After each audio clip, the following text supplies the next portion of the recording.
एक बार भगवान शंकर पार्वती जी एवं नारद जी के साथ भ्रमण हेतु चल दिए। वे चलते चलते चैत्र शुक्ल तृतीया को एक गांव में पहुंचे। उनका आना सुनकर ग्राम की निर्धन स्त्रियां उनके स्वागत के लिए थालियों में हल्दी अक्षत लेकर पूजन हेतु तुरतम पहुंच गई। पार्वती जी ने उनके पूजा भाव को समझकर सारा सुहाग रस उन पर छिक दिया। वे अटल सुहाग प्राप्त कर लौटी। धनी वर्ग की स्त्रियां थोड़ी देर बाद अनेक प्रकार के पकवान सोने चांदी के थालों में सजाकर पहुंची। इन स्त्रियों को देखकर भगवान शंकर ने पार्वती से कहा, तुमने सारा सुहाग रस तो निर्धन वर्ग की स्त्रियों को ही दे दिया, अब इन्हें क्या दोगी? पार्वती जी बोली, प्राणनाथ, उन स्त्रियों को ऊपरी पदार्थों से बना रस दिया गया है, इसलिए उनका रस धोती से रहेगा, परंतु मैं इन धनी वर्ग की स्त्रियों को अपनी अंगुली चीरकर रक्त का सुहाग रस दूंगी, जो मेरे समान सौभाग्यवती हो जाएंगी। जब इन स्त्रियों ने पूजन समाप्त कर लिया तब पार्वती जी ने अपनी अंगुली चीरकर उस रक्त को उनके ऊपर छिक दिया। जिस पर जैसे छींटे पड़े उसने वैसा ही सुहाग पा लिया। इसके बाद पार्वती जी अपने पति भगवान शंकर से आज्ञा लेकर नदी में स्नान करने चली गई। स्नान करने के पश्चात बालू की शिवजी की मूर्ति बनाकर पूजन किया, भोग लगाया तथा प्रदक्षिणा करके 2 किलो का प्रसाद खाकर मस्तक पर टीका लगाया। उसी समय उस पार्थिव लिंग से शिवजी प्रकट हुए तथा पार्वती को वरदान दिया, आज के दिन जो स्त्री मेरा पूजन और तुम्हारा व्रत करेगी उसका पति चिरंजीवी रहेगा तथा मोक्ष को प्राप्त होगा।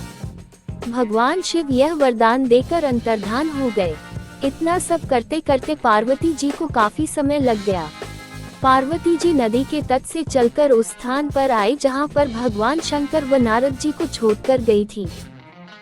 शिवजी ने विलंब से आने का कारण पूछा तो इस पर पार्वती जी बोली, मेरे भाई भावज नदी किनारे मिल गए थे। उन्होंने मुझसे दूध भात खाने तथा ठहरने का आग्रह किया, इसी कारण से आने में देर हो गई। ऐसा जानकर अंतर्यामी भगवान शंकर भी दूध भात खाने के लालच में नदी तट की ओर चल दिए। पार्वती जी ने मौन भाव से भगवान शिव जी का ही ध्यान करके प्रार्थना की, भगवान आप अपनी इस अनन्य दासी की लाज रखिए। प्रार्थना करती हुई पार्वती जी उनके पीछे पीछे चलने लगी। उन्हें दूर नदी तट पर माया का महल दिखाई दिया।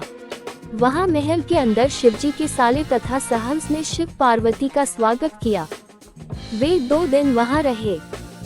तीसरे दिन पार्वती जी ने शिवजी से चलने के लिए कहा तो भगवान शिव चलने को तैयार न हुए। तब पार्वती जी रूठकर अकेली ही चल दी। ऐसी परिस्थिति में भगवान शिव को भी पार्वती के साथ चलना पड़ा। नारद जी भी साथ चल दिए। चलते चलते भगवान शंकर बोले, मैं तुम्हारे मायके में अपनी माला भूल आया। माला लाने के लिए पार्वती जी तैयार हुई तो भगवान ने पार्वती जी को न भेजकर नारद जी को भेजा। वहां पहुंचने पर नारद जी को कोई महल नजर नहीं आया।